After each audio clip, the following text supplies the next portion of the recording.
President of Ghana announced on Thursday that the US will not be offered a military base in the West African country. Ghana has not offered a military base and will not offer a military base to the United States of America.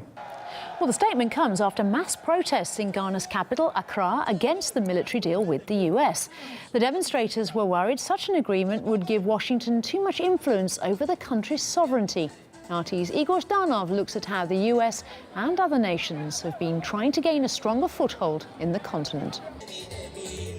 Uncle Sam is wooing Africa, boasting about their strong historical bond, a family tree.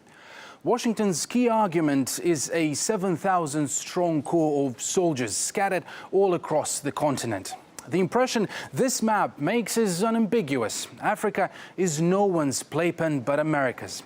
This impression is wrong, though. In fact, many African nations prefer relations not secured by the US dollar. And Ghana is the latest country on the US troublemaker list.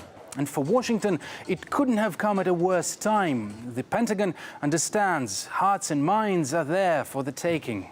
External actors may diminish US influence by undermining our development and diplomatic efforts in Africa.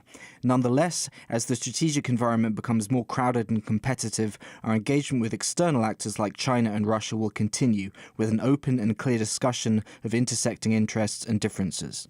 Beijing's clearly stepping on Americans' toes in Africa. Chinese firms have invested billions of dollars into the continent's infrastructure. Their contribution has been the catalyst for a continental free trade area, somewhat equivalent to the European Union, but much bigger.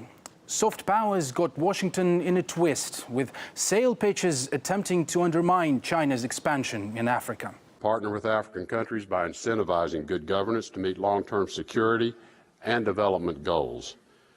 This stands in stark contrast to China's approach, which encourages dependency, using opaque contracts, predatory loan practices, and corrupt deals. Rex Tillerson, then Washington's chief emissary, went on a charm offensive to Africa back in March. His trip coincided with Russia's Foreign Minister Sergei Lavrov's visit, a clear sign Moscow is steadfast to do business with Africa too. Their diplomatic marathon across the continent set off from the same hotel in Ethiopia. But there's no indication whether Rex Tillerson managed to tip the balance of power during the visit. After all, why would anyone listen to a man who was shown the door the day he returned to American shores? If I were a betting man, I would bet that the United States would lose the competition, not only with China, but with Russia and Turkey, perhaps even with France. I say that because, in part, the United States has a very arrogant attitude that it takes towards people from Africa. And that's to set aside, which is that the United States does not have the economic or financial wherewithal to compete with China in any case. And then, finally, there is gross alienation on the African continent with regard to U.S. interference in the internal affairs of African continents. All in all, I would say that United States prospects in Africa going forward are rather poor.